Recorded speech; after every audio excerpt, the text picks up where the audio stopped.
This is The Law Show on CL 650. Now back to the show.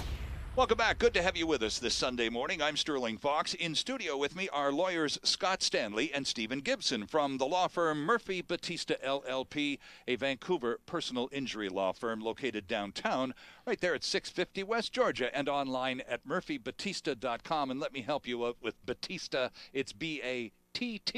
The Murphy part you probably figured out for yourself.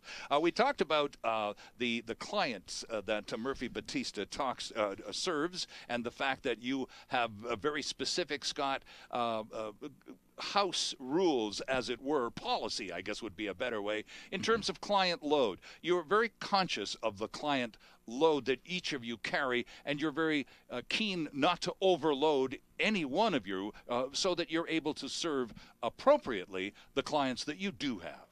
Absolutely. I mean, you don't want to be a victim of your own success. Right. I mean, I could have 500 cases if I wanted to, but I would never see my wife, I would never see my kids, and I would never sleep because I'd be worried sick about all these people. Mm-hmm. So talk to us a little bit, Steve, about the wide variety of clients that Murphy-Battista, because we talked about these just a few minutes ago, these litigation loans. Not everyone who gets injured is independently wealthy and a trust baby. A lot of people run out of cash pretty fast when they get banged up in an accident and get disabled or even sidelined for a few months. Suddenly, it doesn't take long, especially in the most expensive city in Canada, to be tapped out financially. And so a lot of the clients that the firm serves are, well, you've just got it a complete range, haven't you? Yes. Well, it's a great story. We have people that range from downtown, east side, down on your luck, crack addicts, to all the way to the pinnacle of success in medicine and law and engineering, and we have everyone in between. Mm-hmm. And everyone has their own story. Everyone has their own experience, and each case deserves to be looked at, you know, to see what help that they need. And I mean, there's one man in particular that I will never forget for the rest of my career, that I literally just resolved this case a short while ago. And this man was basically run over by a commercial truck. He lost one leg completely. The other is basically just all the muscle tissue is torn off his leg. It's just bones on his leg. So lifelong, he will serious never walk injury. again. Right, but this man was a crack addict already when this happened. And after this happened, basically he became a wheelchair-bound crack addict. And he just went completely haywire. Okay. And so it was like a complete reclamation project. And you think, God, how can you act for someone like that? Right. You know, they had no life to begin with. But this person, if you don't get him the proper care that he's going to need in the long term, he's going to become a burden upon all the taxpayers to take care of him. Absolutely. And so basically the case all revolved around what kind of care would be needed to keep him safe and to keep the public safe. And that's a key consideration. And so after a few years, a case that looked like it had no chance of success, it had been with a previous lawyer, came to me. We invested a lot in it and turned it into something where this guy can actually have some dignity back and live and at least manage his addiction and hopefully improve it over time. Can I ask you, without getting into too many details, did the defense try to use his crack addiction against him? Well, Your Honor, I mean, the guy was stoned. He didn't know what he was doing. He was lucky to live after being hit by a truck. He was out of his mind. Was that used against him at a trial? Well, we were able to resolve it just short of trial. Okay. But the addiction that he had, thank goodness, we were able to establish through the hospital records and the ambulance records that he had not taken any serious drugs in the time period just before when the accident happened. occurred. So we're able to establish that he was lucid and comprehending what was going on. He didn't do anything ridiculous. We had to find witnesses from the United States that witnessed this accident and actually establish that the truck driver ought to have seen this man before he hit him.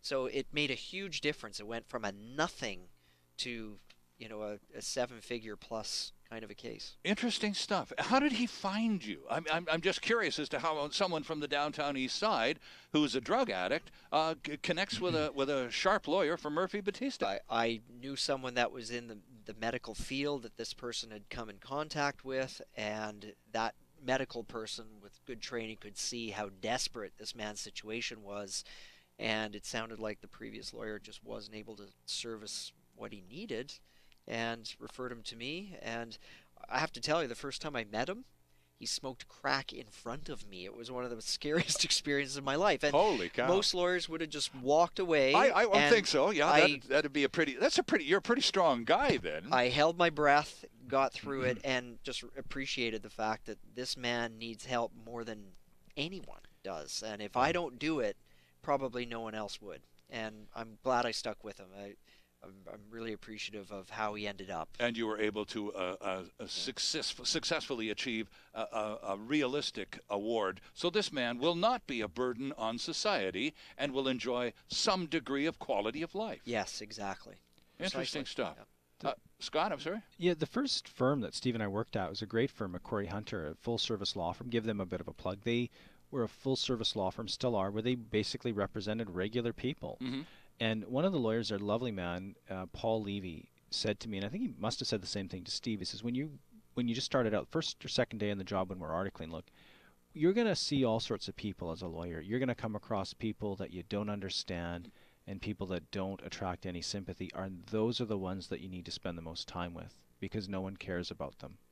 And I guess with those words ringing in your ears and the guy lights up a crack pipe across the desk from you, that probably was what held you in your chair, Steve. It is. It is. No, those words were sound advice. And, I mean, you treat everyone, the same, whether they're highfalutin professionals sure. or down on their luck people. Everyone deserves the same degree of dignity. And we've established this over many, many occasions on the Law Show. Murphy-Battista is a firm, Scott, that does a significant amount of business representing clients who have already retained legal counsel, but for whom the job was not very well done. They've gone, look, that person, that lawyer I retained, has not performed to the way that either I was led to believe that the lawyer would perform or just isn't cutting it, period. What can you do for me?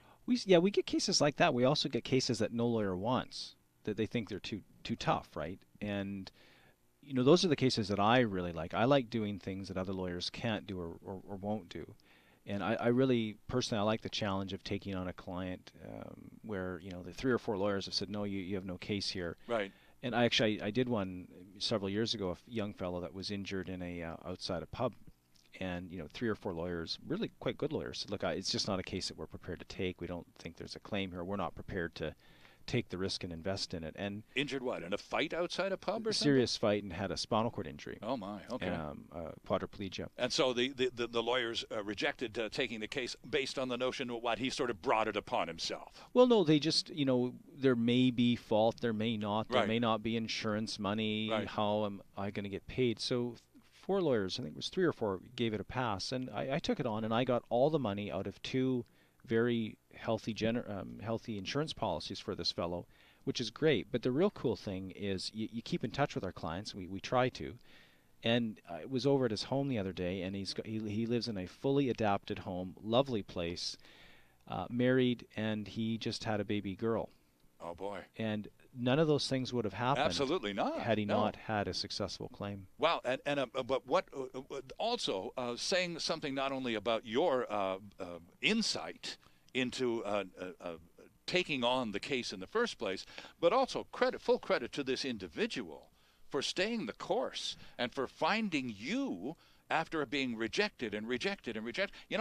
That can lead to depression and a person just checking out. And this guy just refused to be put down. The real heroes are the clients that really stay in the saddle and listen to your advice. Like a case like this, they were constantly throwing 7-figure offers in front of them. And you just have to say, I know that sounds like a lot of money, but it's really not. Right. So just hang tight and let's just make sure we get all the money. And, it takes a lot of guts for clients to listen to their lawyer and do that. Especially when somebody's floating a large check by your very eyes, which is kind of what you went for in the first place. Well, if you lose at trial, you could get nothing. Yeah. And I really commend clients like this fellow who had the courage to listen to me and ultimately be successful. This week on The Law Show, we're talking personal injury law with Scott Stanley and Stephen Gibson from MurphyBattista, LLP. You might want to have a look at their website, which is MurphyBattista.com, while I take this very quick time out. There's more of the show still ahead. This is The Law Show on CL 650.